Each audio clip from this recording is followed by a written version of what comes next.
Encre et Plume, c'est tout de suite avec Cathy Devel.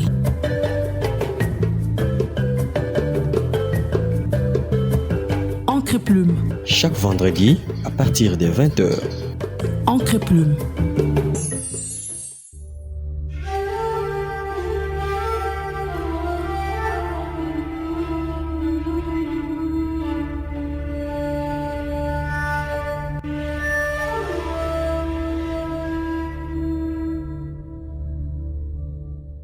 Vendredi 5 juillet 2024, messieurs, dames, bonsoir, bienvenue dans Encre et Plume, votre magazine à thématique littéraire et scientifique. Aujourd'hui dans ce studio, nous recevons monsieur Manuel Mabondo, auteur du livre Tia. Bonsoir monsieur Manuel. Bonsoir madame Katia. Bienvenue dans Encre et Plume. Merci beaucoup pour l'invitation. Alors, ensemble avec vous, nous allons découvrir qui est l'auteur du jour qui fait place à la biographie.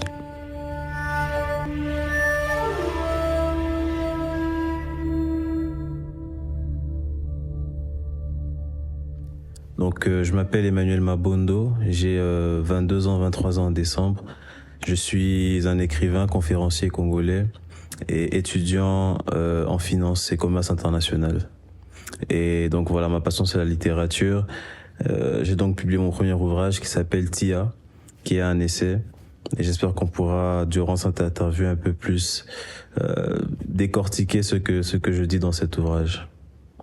Très bien. À présent que nous connaissons qui est l'auteur, résumé de l'œuvre. Encre et Plume avec Katia Devel. Chaque vendredi à partir des 20h et la rediffusion dimanche à 10h15. Encre et Plume sur B1 FM. Comme un exutoire, ces mémoires des aurores représentent la renaissance de l'auteur. Ces derniers illustrent tous les obstacles majeurs qui ont changé son existence jusqu'à présent, en démontrant le moyen employé pour les surmonter. À l'exemple d'un feu polysémique, l'ouvrage nous montre le moment de preuve qui ont façonné la personnalité d'Emmanuel Mabondo, l'aidant ainsi à sortir de sa zone de confort pour accomplir ses objectifs. Il effectue donc un parallèle entre son histoire et celle de son pays, de son peuple, dans la quête d'une flamme rédemptrice. Voilà, c'en est tout pour les résumés. Place à notre série de questions dont voici la première. Monsieur Manuel, qu'est-ce qui a fait que la perte de votre mère ne soit pas un sujet de vulnérabilité pour vous, mais plutôt un sujet de force et d'inspiration? Je pense que je pense que c'est même dans le processus même d'écriture. Parce que écrire pour moi c'est comme un exutoire, c'est un moyen pour moi de me libérer. Et quand ma mère est partie, je me suis un peu réfugié dans les mots. Et c'est ça, je pense, qui a fait que je puisse un peu prendre ce départ comme une certaine force. Et c'est aussi les mots qu'elle me disait avant de partir. On dirait qu'elle savait un peu qu'elle partait. Donc elle me disait de rester fort malgré son départ, de ne pas prendre ça comme une fatalité. Au contraire, de m'en inspirer pour voilà, lui rendre hommage et la rendre fière. Et oui, c'est pour cette raison-là, je pense que son départ, forcément, il m'affecte. Forcément, il y a des moments très difficiles. Mais je reste fort parce que je me suis donné maintenant comme mission de l'honorer. Et je pense aussi que j'ai l'entourage qu'il me faut pour réussir à m'en sortir dans cette situation. Mon père aussi a perdu sa mère très jeune. Donc, il sait comment me conseiller, comment faire pour que je reste fort. Mes amis, que je considère comme mes frères, mes sœurs, c'est eux qui me permettent, je pense, de prendre vraiment cet événement tragique comme une force.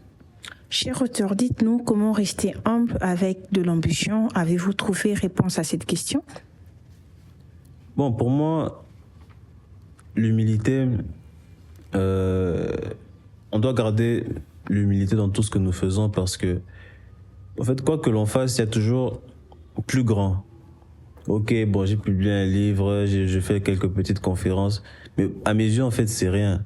c'est rien parce que je sais tout ce que je peux accomplir, mais je sais aussi ce que beaucoup d'autres ont déjà accompli. Donc l'humilité, en fait, elle vient du simple fait que j'ai un certain respect, une certaine considération pour les gens qui sont passés avant moi. Et je ne me dis pas que je suis quelqu'un de si différent, qui apporte une innovation. Non, je suis juste quelqu'un qui m'inspire de ce que les gens qui m'ont précédé ont fait, et j'essaie de le faire à ma manière finalement. Et c'est pour ça que voilà, c'est un monde bien évidemment où quand on fait quelque chose, on peut beaucoup me tarir d'éloges, beaucoup m'encourager, m'encenser. Mais non, je pense que c'est à la fin de la journée, je sais quelle est mon ambition, et je sais que je n'ai pas encore atteint ce niveau-là. Donc je ne peux pas prendre la grosse tête, ou je ne peux pas penser que je suis supérieur aux autres, non, parce que voilà, comme je l'ai dit, il y a des gens qui m'ont précédé et je leur dois une certaine considération, un certain respect. Et quand je dis des gens qui ont précédé, c'est dans la littérature, c'est dans la culture, les arts en général. Et oui, c'est pour cette raison-là, je pense que il faut rester humble dans tout ce que nous faisons, pas seulement dans le domaine dans lequel je parle, mais dans tous les domaines. Pour avoir sorti cette phrase, avez-vous eu l'impression dans la société que ceux qui avaient de l'ambition n'étaient pas humbles? Non, pas forcément. Pas forcément. Il y a des gens, je pense, qui ont beaucoup d'ambition mais qui restent humbles. Et comme il y en a forcément qui ont de l'ambition et voilà, se perdent un peu dans les rêves qu'ils peuvent avoir. Pour moi, le plus important, c'est pas forcément d'avoir de l'ambition, c'est d'avoir un plan pour matérialiser cette ambition-là. Puisqu'on parle de l'ambition, est-ce que l'ambition est synonyme de réussite? Non. Pour moi, l'ambition, c'est ce rêve-là que l'on a. Maintenant, la réussite, c'est comment on concrétise ce rêve-là, comment on le met en place. Donc pour moi, l'ambition, c'est pas suffisant pour réussir. Parce que on peut avoir l'ambition de devenir, voilà, je sais pas, je veux être un footballeur, mais est-ce que je m'entraîne tous les matins? Est-ce que j'ai une hygiène de vie qui est correcte? Est-ce que je fais les sacrifices qu'il faut faire pour réussir? L'ambition ne suffit pas. Tout le monde a de l'ambition finalement, mais est-ce que tout le monde est prêt à faire les sacrifices, est prêt à travailler, est prêt à voilà, ne pas forcément être tout le temps disponible pour des sorties, pour voir ses proches, pour travailler? Je ne sais pas. Donc l'ambition, c'est plus l'ambition, c'est la flamme en fait qui initie un peu tout. Donc de votre côté, vous travaillez durement pour réaliser vos rêves, vos ambitions? Absolument. Mais après, je vais pas non plus faire comme si j'étais tout le temps en train de travailler. Non, mais pour le peu que je pense j'ai pu accomplir, c'est clair qu'il me fallait beaucoup de concentration, beaucoup de travail acharné.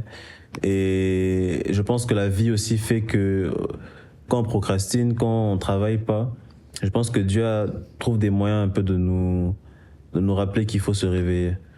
Parce que moi, par exemple, le livre, c'était un hommage. Avant que ma mère puisse partir, j'écrivais pour lui rendre hommage, pour qu'elle puisse lire le livre. Mais bon, j'ai trop procrastiné, j'ai trop repoussé la sortie du livre, et bon, finalement, elle est décédée avant. Mon grand-père également. Donc, c'est un peu pour moi un signal de Dieu qui me dit, tu as trop traîné, travaille. Dis-nous, cher auteur, que signifie Tia? Tia signifie feu en Kikongo. Donc, Kikongo qui est, pour ceux qui ne sont peut-être pas de la RDC, qui est une langue, une des 4 langues nationales du Congo, qui est parlée au Congo central, Bandundu, et dans d'autres pays africains, Angola, Congo-Brazzaville. Et le Kikongo, pourquoi cette langue? Parce que bon, c'était pour déjà rendre hommage à mes racines, à mes origines, parce que pour moi, il faut être fier de d'où l'on vient, et c'est aussi un moyen, voilà, pour moi de rendre hommage à mes aïeux. Mais pourquoi Tia finalement? Parce que il y a 3 interprétations du feu. Il y a la souffrance parce que le feu calcine et le brûle, la purification parce que la chaleur du feu permet de purifier, et la lumière parce que le feu éclaire. Et je voulais travailler sur ce concept-là, expliquer comment moi, à mon échelle, dans ma vie, je passe par ces 3 interprétations-là, et comment finalement le jeune Congolais, le jeune Africain aussi, et nous tous en tant que nation, même continent, nous passons par ces 3 interprétations-là du feu. Ce livre rend pourtant hommage à votre mère. Pourquoi, par exemple, ne pas porter le choix sur le nom de votre mère? Comme je l'ai dit, l'idée du livre était présente avant que ma mère puisse partir. Et donc j'avais déjà Tia bien avant que ma mère puisse partir, elle était encore là.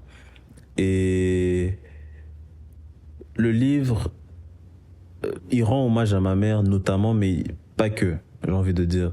C'est un livre aussi où je donne mon avis sur des situations même politiques, sur des enjeux géopolitiques, sur les relations avec les pays occidentaux. Donc c'est un recueil où il y a plusieurs idées. Et c'est vrai, la thématique de ma mère est omniprésente, mais je ne voulais pas... Non, c'est même pas que je voulais pas mettre son nom, c'est juste que j'avais déjà mon concept du feu. Et Bien avant. oui, bien avant. Et si je changeais de nom, bah ça changeait un peu le concept du livre. Parce que Tia, c'est vraiment cette interprétation du feu. Et donc, la photo de couverture sur les livres, est-ce votre mère ou pas? Effectivement, c'est ma mère, étudiante au campus à l'université de Lubumbashi. C'est une photo que j'aime beaucoup parce que elle lit la Bible sur cette photo. Je sais pas, c'est juste une photo qui m'a toujours marqué. Mes sœurs et mon frère également. D'ailleurs, quand j'ai choisi la photo, j'ai d'abord envoyé à mon frère et à mes sœurs, qui ont directement validé, qui ont beaucoup aimé. Ils aiment beaucoup cette photo. Donc c'est pour ça que j'ai choisi cette photo-là. Quel était son nom? Elle s'appelait Lily. Donc, Lily Mabondo, donc. Vous dites dans vos écrits que l'ascension sociale est tristement et souvent synonyme d'une inscription dans un collège français, belge ou américain. Regrettez-vous d'avoir fréquenté ces écoles? Non, je ne regrette absolument pas. Parce que j'y ai rencontré des gens qui m'ont permis de devenir la personne que je suis. Parce que ouais, la personne que je suis, c'est aussi cette double culture-là, occidentale, africaine et occidentale qui s'est rajoutée. Ce que moi je peux peut-être décrier, c'est le fait que, voilà, comme la phrase le dit très simplement, hein, que dans nos sociétés congolaises, africaines en général, bon, quand on évolue un peu socialement, bah on met nos enfants dans des écoles qui sont souvent occidentales, dans lesquelles on promeut peut-être des valeurs qui sont souvent même contraires à ceux que nous défendons. Juste, voilà, même l'histoire qui nous est racontée, c'est pas une histoire qui... par exemple, moi, bon, on m'a beaucoup fatigué avec les histoires de Napoléon, tout ça, c'est intéressant, il faut connaître ça. Enfin, il faut, c'est encore trop dire. C'est bien de connaître ça, mais j'aurais préféré peut-être connaître les histoires de, c'est pas, Nzingankuvu, de Renzinga. Mais rien n'empêche que vous puissiez prendre votre destin en main et étudier dans ces écoles purement congolaises. Oui, là maintenant, ça c'est moi avec mes enfants à moi. Mais sinon, quand j'étais mineur, j'avais pas trop mon mot à dire. C'était mes parents qui choisissaient. Aujourd'hui, oui, moi Donc vous promettez qu'une fois par an, vos enfants à vous vont fréquenter nos écoles. Il faut que moi, il faut un bon niveau d'éducation. Vous promettez ou pas, monsieur Emmanuel? C'est pas, je peux pas promettre. Parce que moi, c'est un bon niveau d'éducation que je veux. Ce que je peux promettre, c'est que je vais me battre de mon vivant pour que le système scolaire éducatif de il évolue déjà, bien évidemment, hein. Je suis pas là, je me mets pas en tant que sauveur. L'objectif, en fait, il faut pas réduire à la question juste à mes enfants ou, moi, c'est quelque chose de global. Votre famille, vos proches, vos nièces et neveux, vous leur conseillez d'aller ailleurs ou d'étudier au Congo?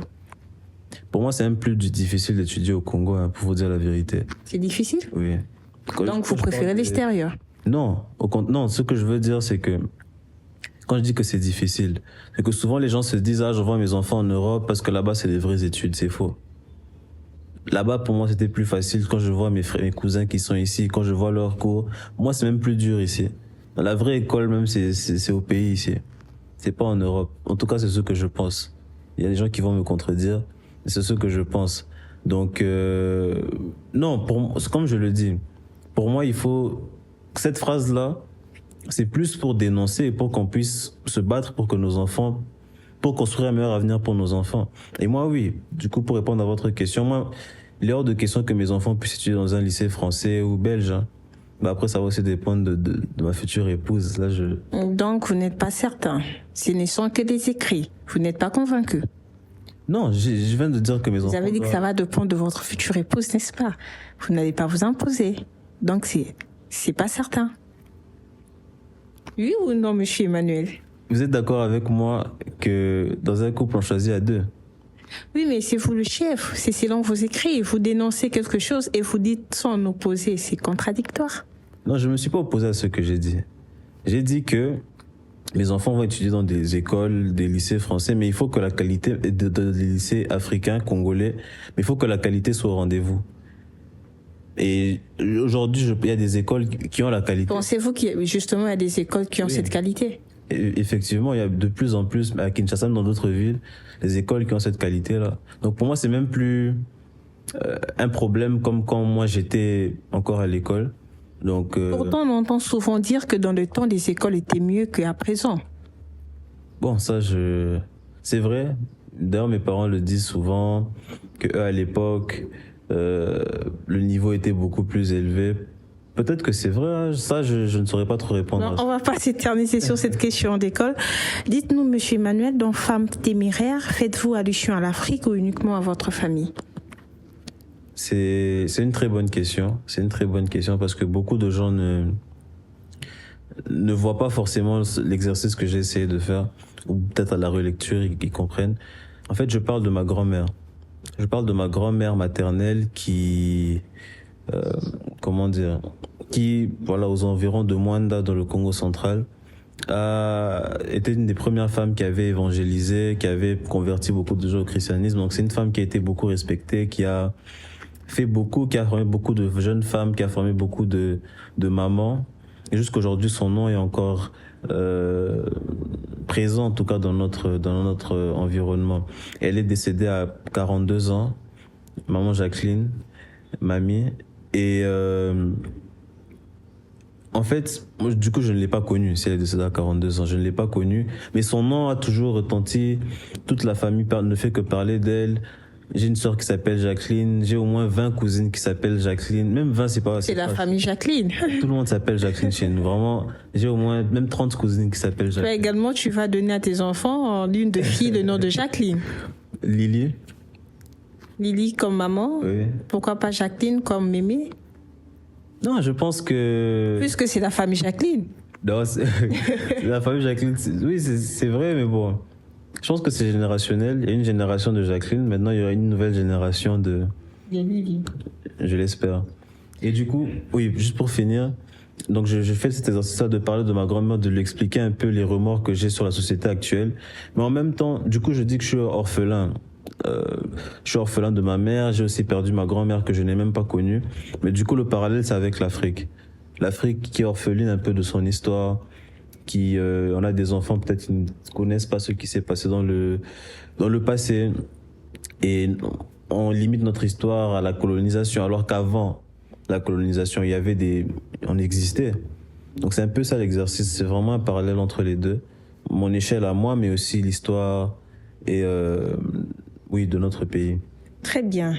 Mon prochain le plus essentiel est le Congo. Telle est votre phrase. Que signifie cette phrase?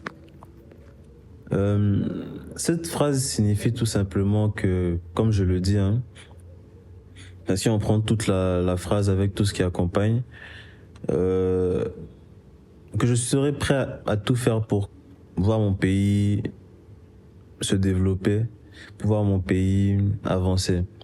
Mais bon, ça, ce ne sont que des belles paroles, hein. Moi, je préfère être dans les actes.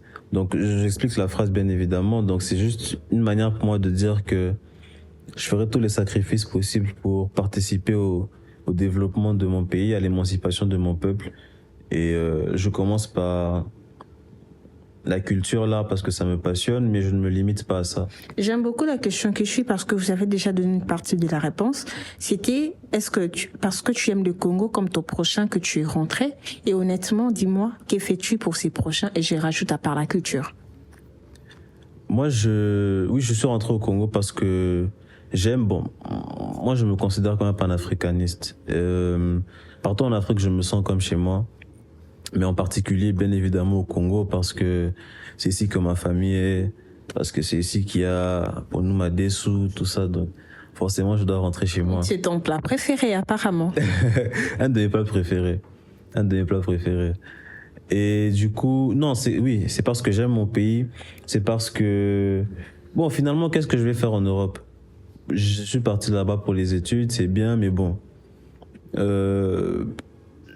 Pourquoi participer encore au développement d'une société qui a déjà atteint ce qu'il voulait atteindre? Enfin, pour moi, c'est pas logique. Pour moi, c'est pas logique. On a des populations ici chez nous qui souffrent.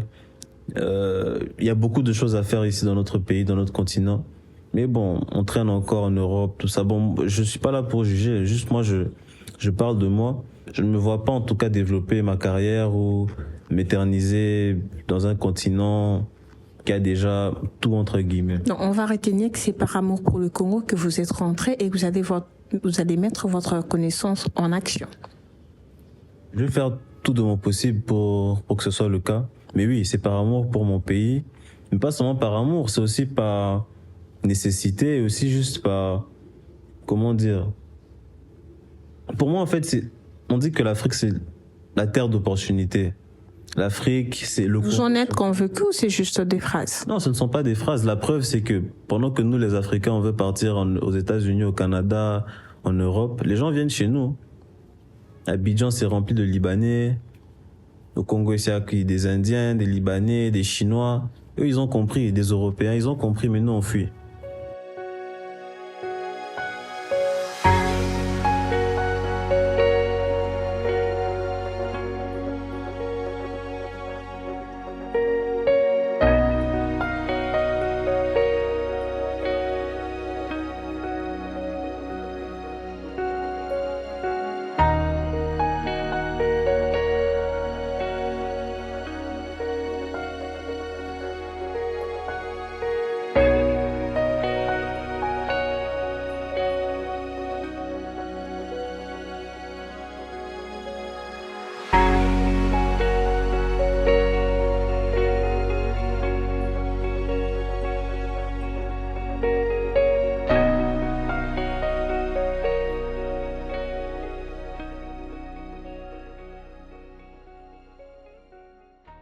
Très bien.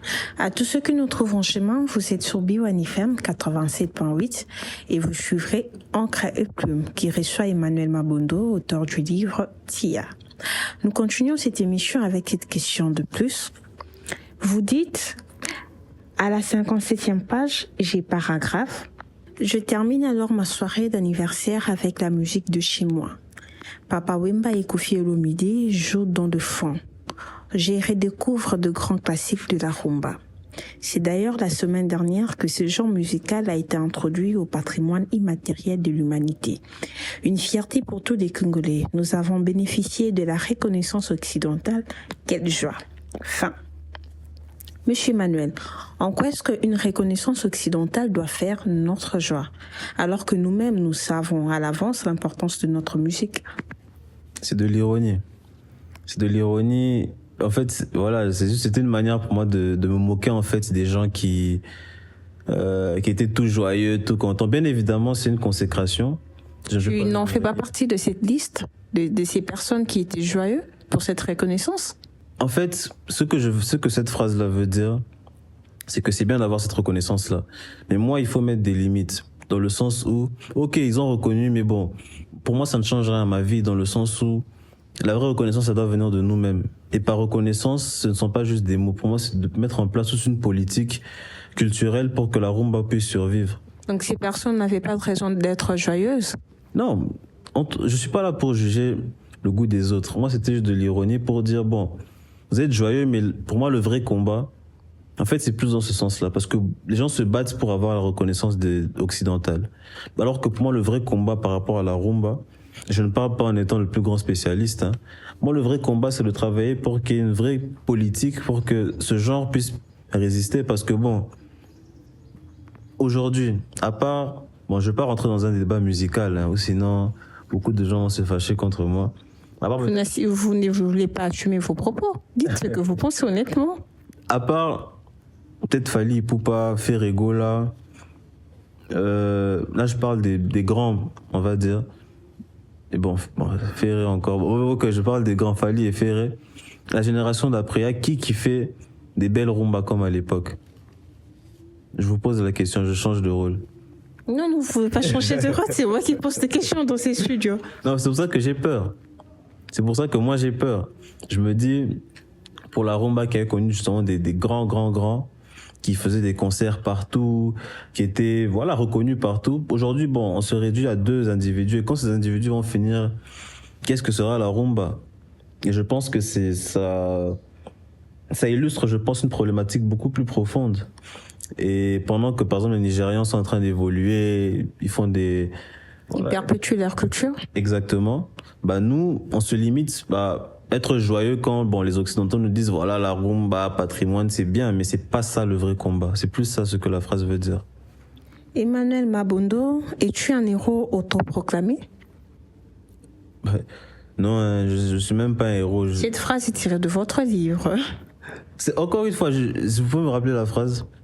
Êtes-vous un héros autoproclamé? La phrase où je dis ça, je sais même plus. C'est si je me trompe pas, l'un de vos amis de l'association ou l'une de vos sœurs qui vous l'a demandé en rentrant au pays, vous prenez pour un héros autoproclamé. Ah oui, non, oui, justement. Et moi, je répondais que non, dans le sens où, en revenant au Congo, j'ai pas envie que les gens puissent penser que dans ma tête, je me dis, je viens de l'Europe, j'ai étudié là-bas, du coup, moi, je viens avec les solutions. Non, pas du tout. Au contraire, les solutions sont déjà ici sur place et je pense que c'est la symbiose de nos idées, de tous les Congolais, de toute la jeunesse, chacun qui apporte ses idées. C'est comme ça que nous allons, nous tous, sauver notre pays. Donc, c'était aussi un moyen pour moi de dire non, je veux pas que les gens puissent se dire, le petit là, donc, français est bêlé, il veut nous faire comprendre. Joli moral, hein?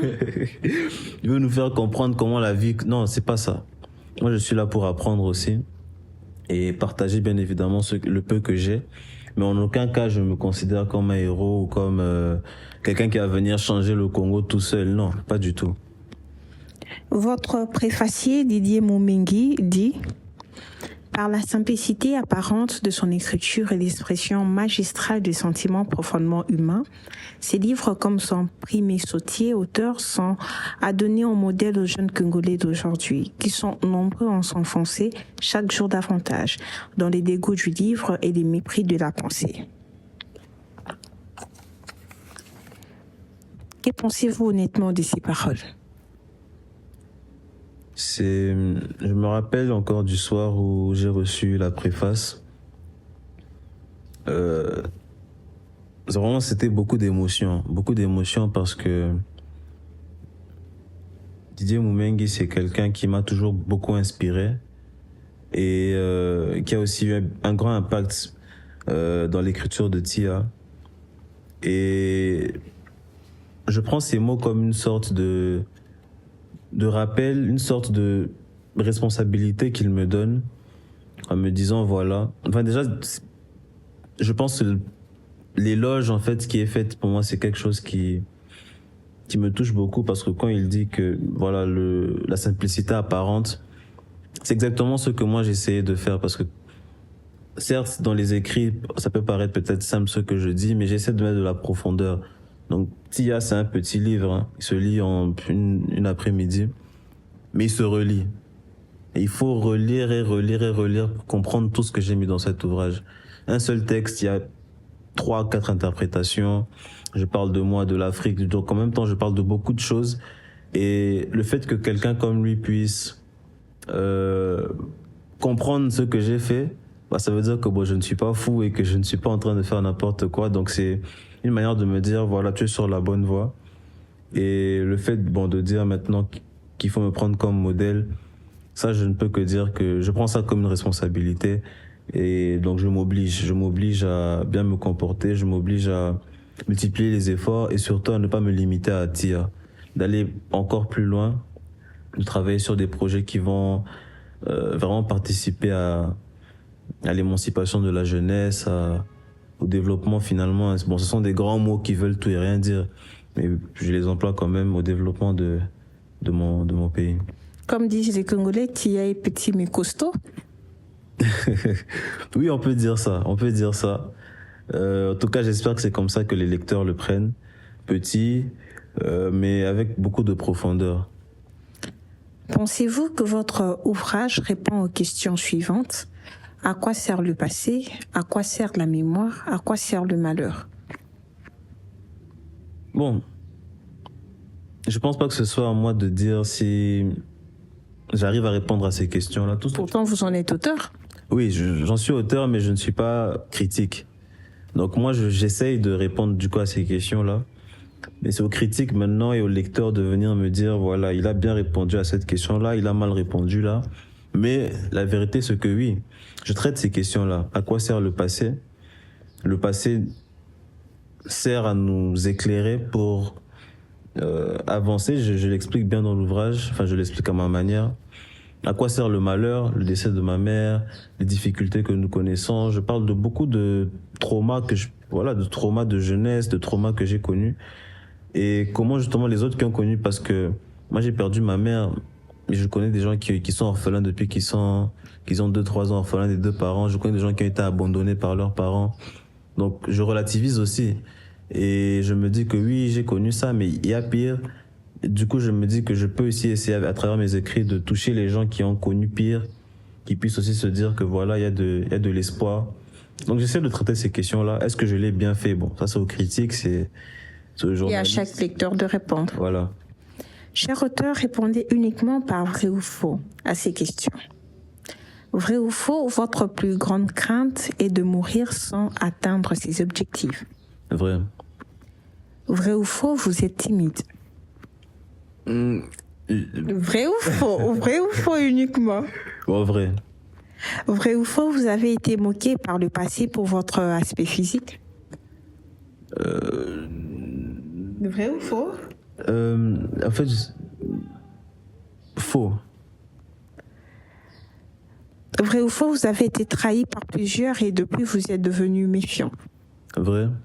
Vrai ou faux, êtes-vous un vendu ou un nègre de maison? C'est chaud, hein? Je peux pas me limiter à vrai ou faux. Là, vrai ou faux? Vrai ou faux? Là, je dois développer. Allez-y. En fait, quand je dis ça, d'ailleurs, c'est drôle parce que je traite cette question dans ce que je suis en train d'écrire actuellement.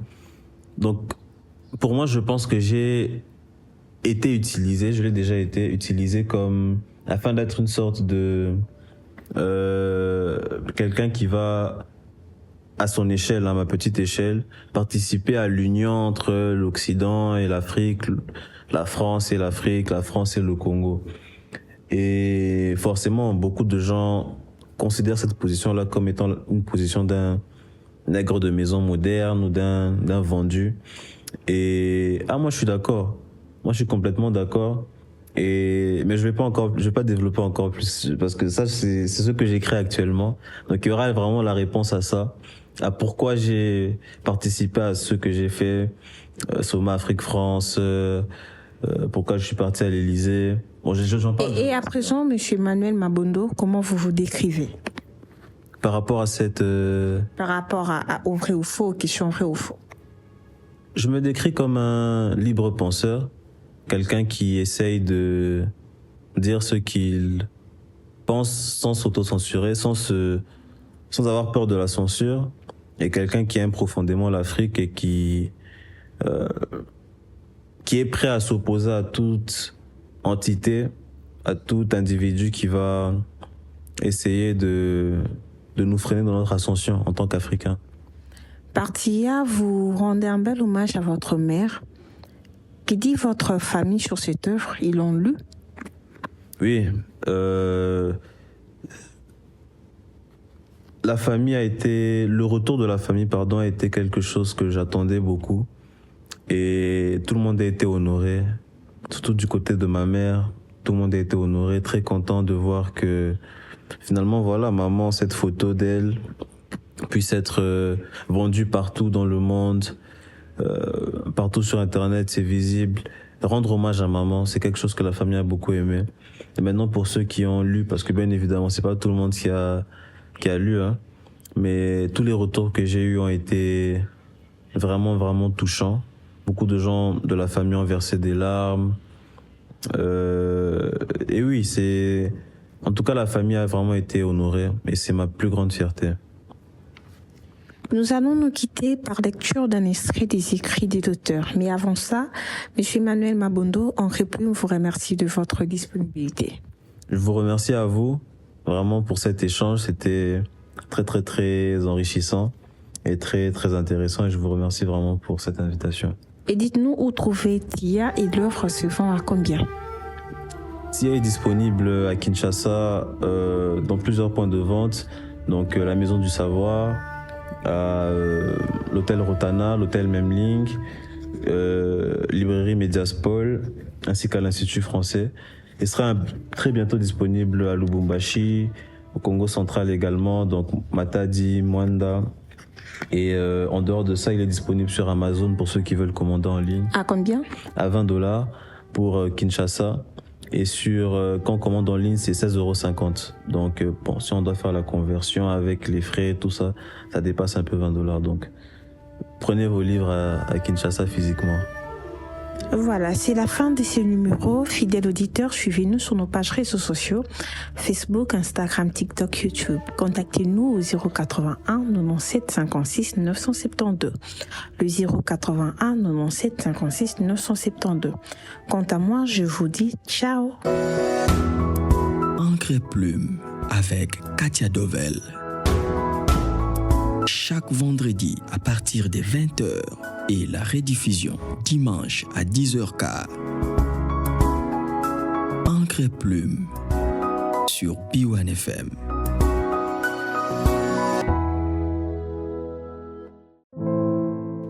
Place à la lecture de Tia.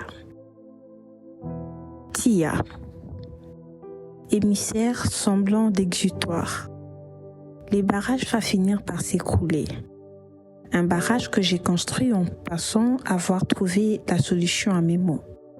Il me permet de survivre dans ces temps difficiles, mais surtout, il donne l'impression à ceux qui m'entourent que tout va bien.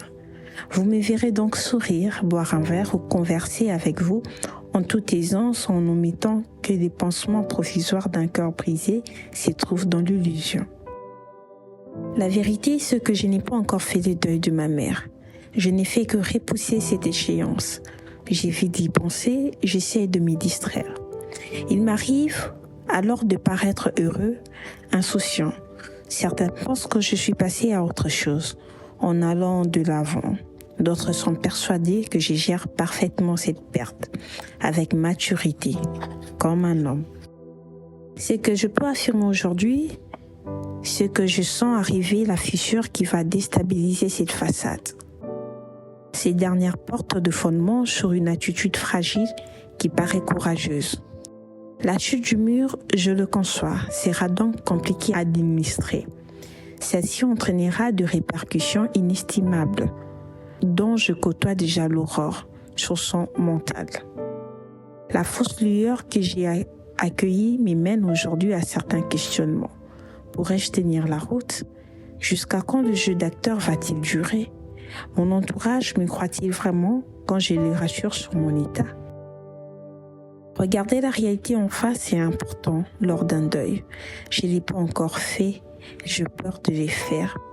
Il faut savoir vivre avec l'absence de ceux qui nous ont quittés.